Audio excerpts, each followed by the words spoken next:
My guest today is Mike Miglio. Mike is the founder and CEO at DEIN, which of course stands for Decentralized Insurance Network. We'll learn all about this today.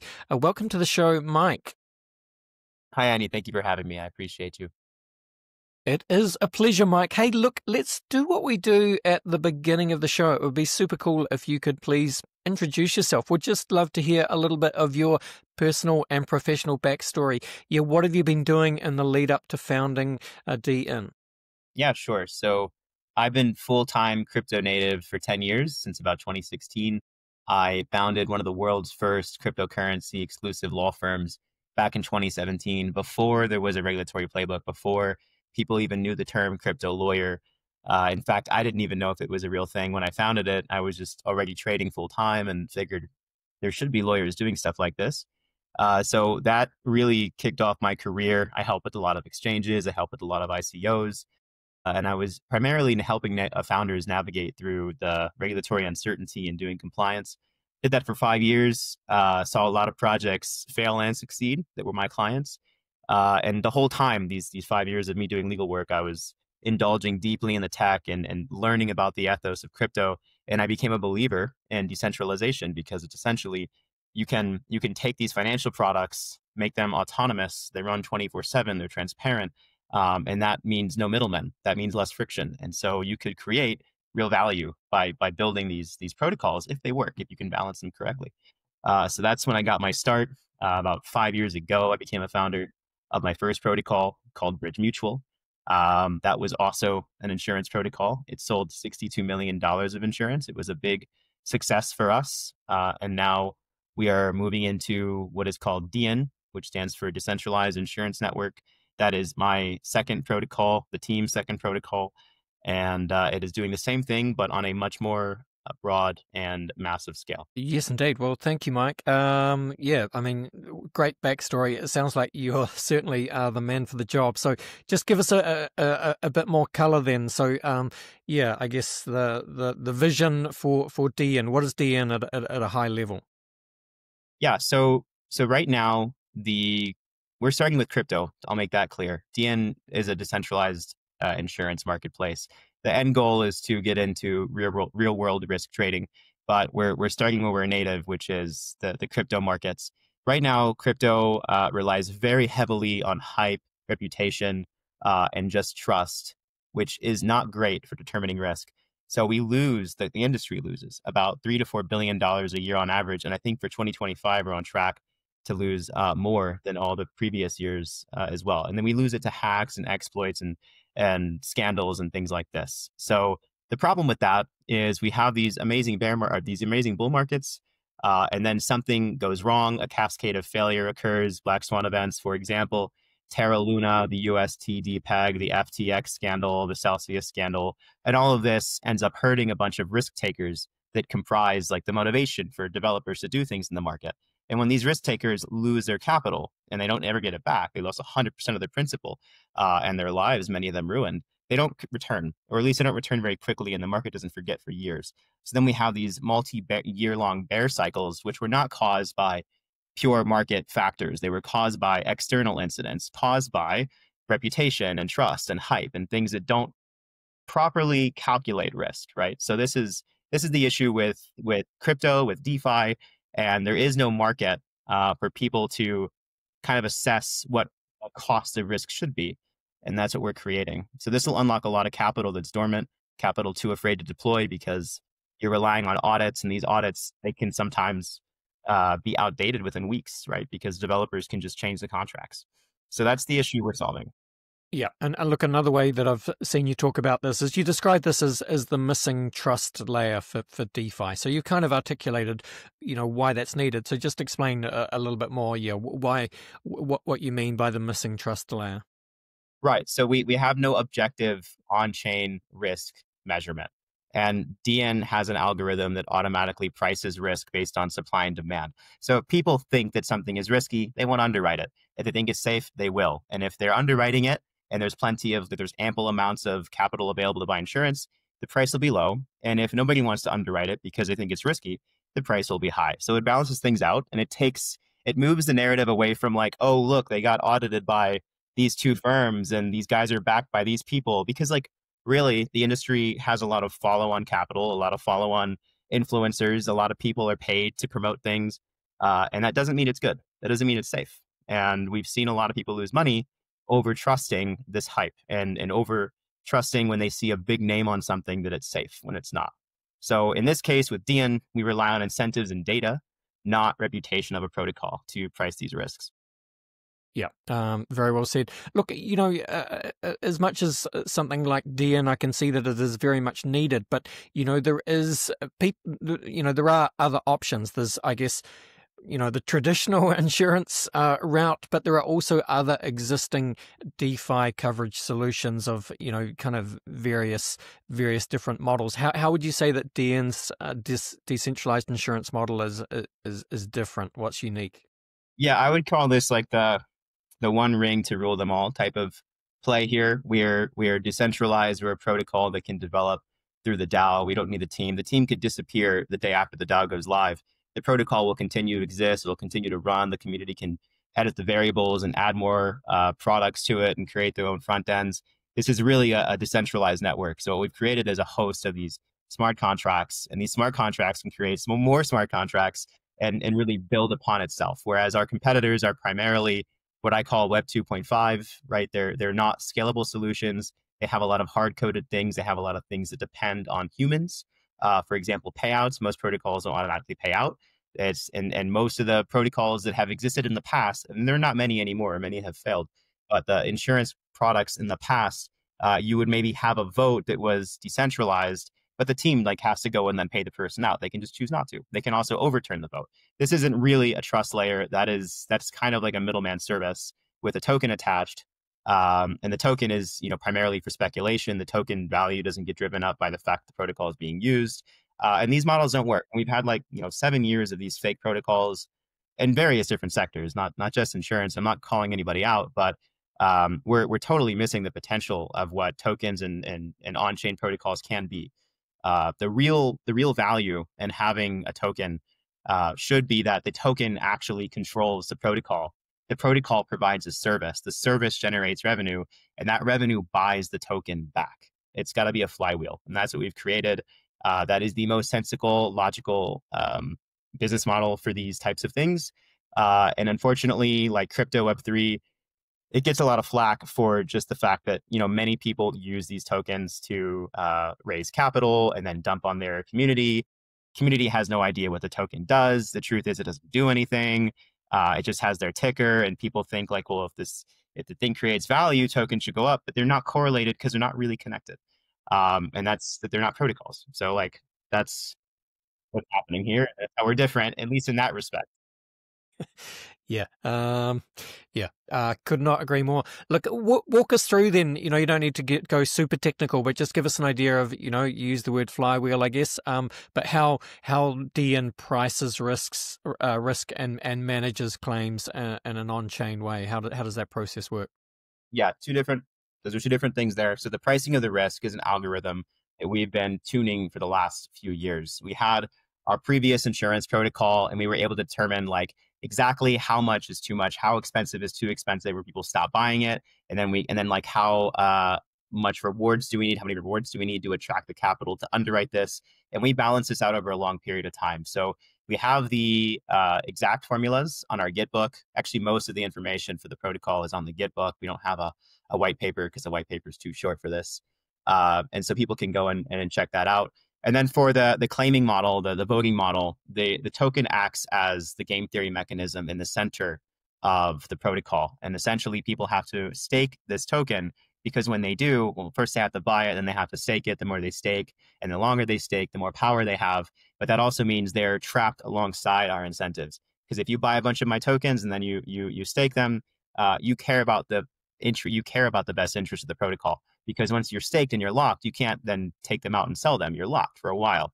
So you have the power to vote, and you're going to vote honestly because you want to see more volume, which means more buybacks, which means your token price goes up and you made a good investment. So we force incentive alignment through the token mechanism.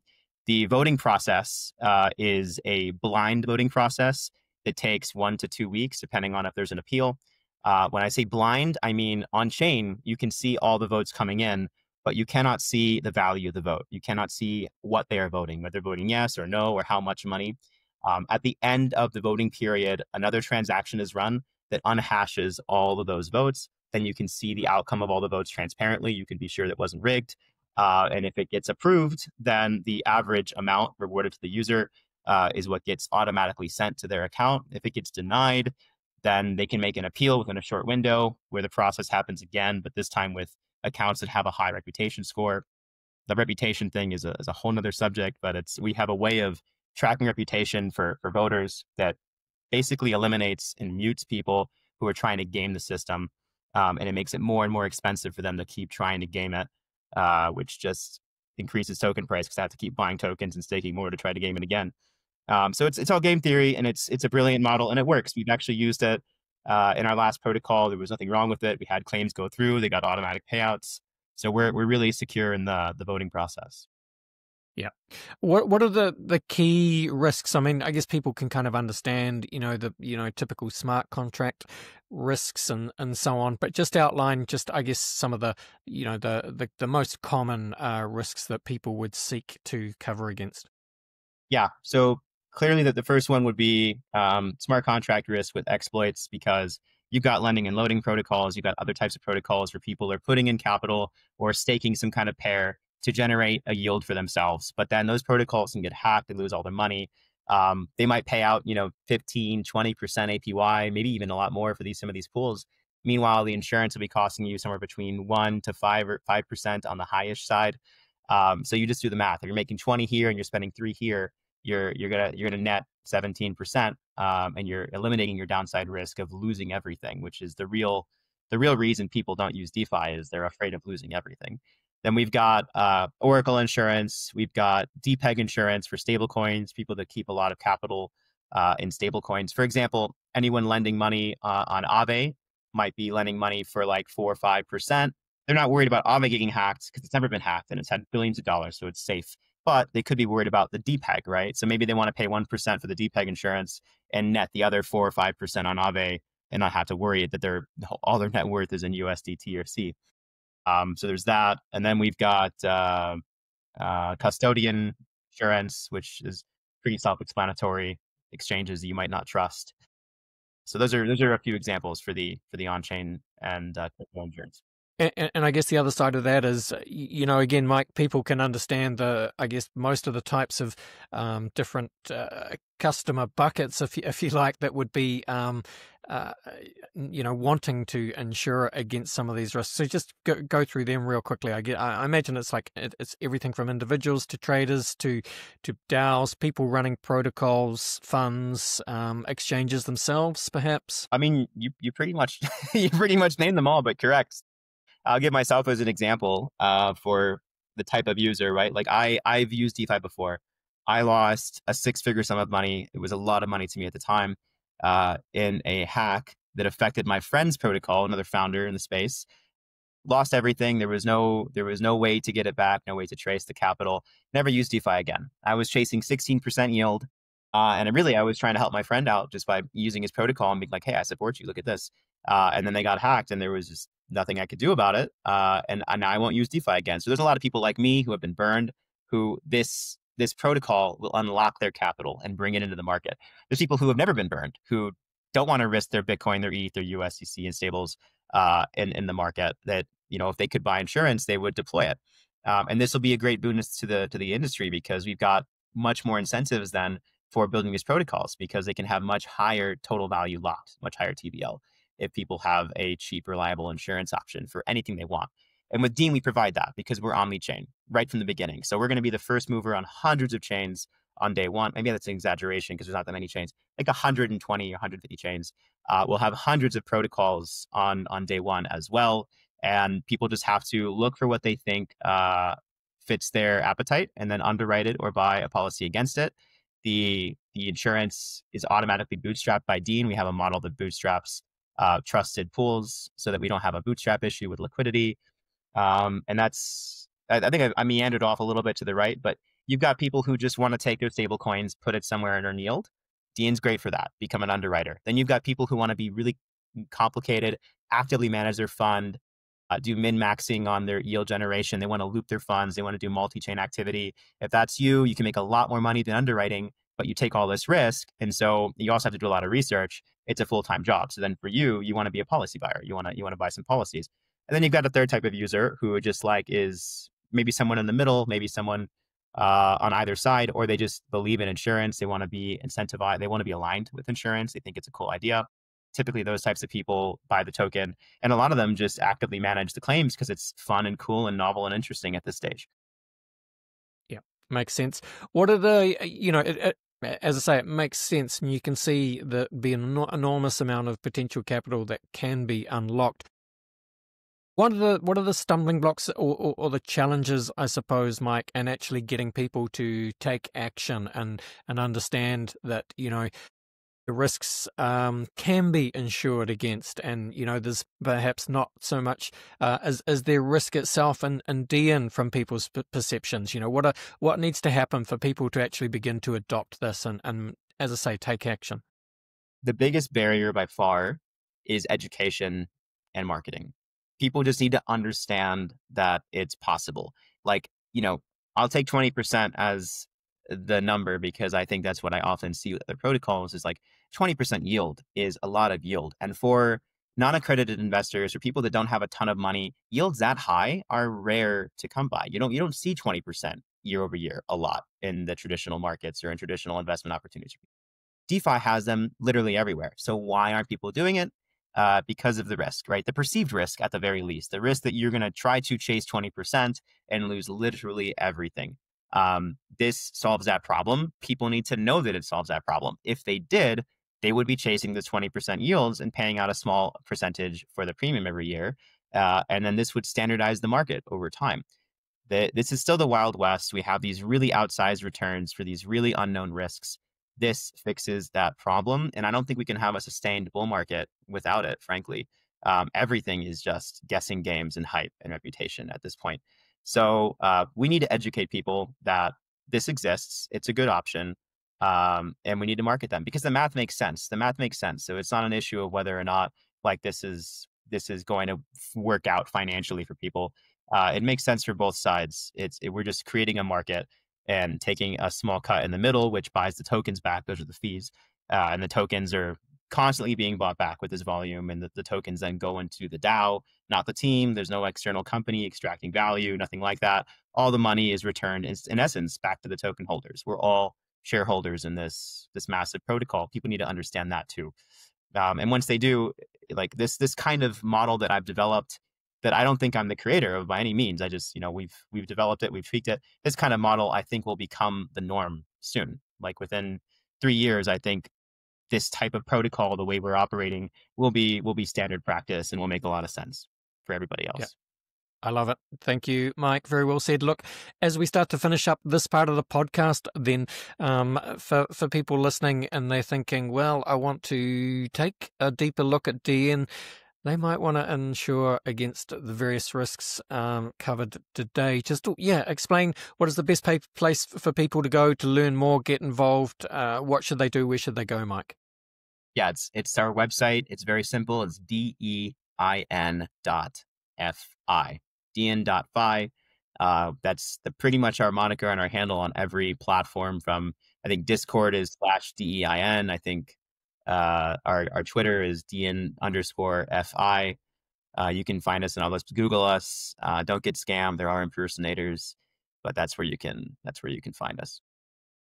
Yes, indeed. All right. Well, thank you for that, Mike. It's time to start to finish up the show. And we do that, of course, by running you through the very famous Crypto Conversation Hot Take Round. Are you up for it? Yeah, I'm totally prepared for this. Let's do it. That's why it's fun, Mike. I'm just going to run. Oh, don't worry. All I'm going to do is run some questions at you, and I just want you to give me your honest answers, just short and snappy, kind of hot take style. Just a bit of fun. Question 1 for you, Mike, is very simply, where would you say that you sit on the Bitcoin maximalist to multi-chain opportunist spectrum? Yeah, I think me and my friends for a long time have always believed that Bitcoin is the kind of end goal. Everything could theoretically exist and be on Bitcoin. on different layers of Bitcoin, even to fit specific needs and purposes. I think the main problem with that is that people like teams and companies who have money and fund things, they invest in tokens so they can get upside potential. Whereas for a real like Bitcoin organic native, like scalable infrastructure to be built and for people to want to use it, it has to use Bitcoin as the gas token. Bitcoin has to be the center of it. But then no one has an incentive to build them because they're not going to make any money off their crazy token pumping up so much, right? So that's the issue. Very well said, and hard to overcome. All right, next question, Mike. What would you say is your firmest conviction crypto opinion? Everything that can be decentralized will one day be decentralized. It's been my motto for a long time. I like it. All right, look, Bill Gates famously said that we tend to overestimate what we can accomplish in 2 years and underestimate what we can accomplish in 10. So I guess, on-chain insurance, DeFi, DEIN, whatever you like, what does it look like very briefly in 10 years' time? I think, well, I've seen how fast Polymarket has taken off, and we're close to the Polymarket team, and it's in many ways is much like a prediction market, but you got to prove a loss.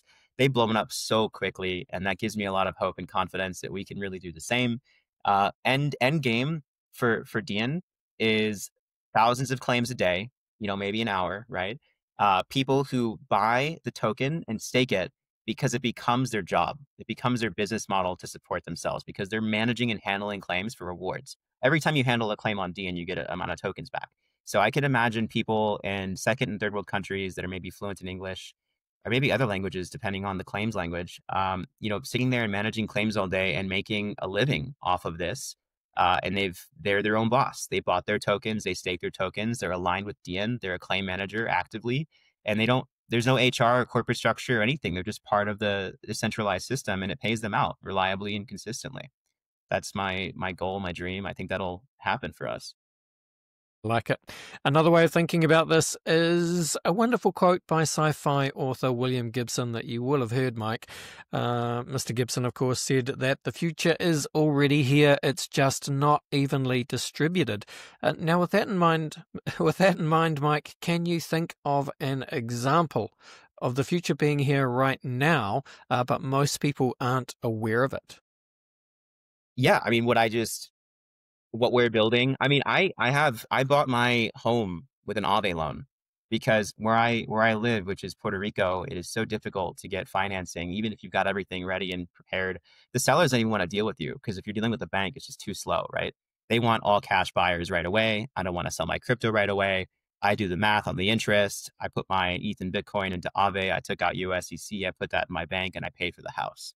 So my mortgage is essentially an Aave loan. I mean, if that's not the future is here, I don't know what else is. That's the most practical display of true real value when I couldn't get a home on a mortgage like that I could think of.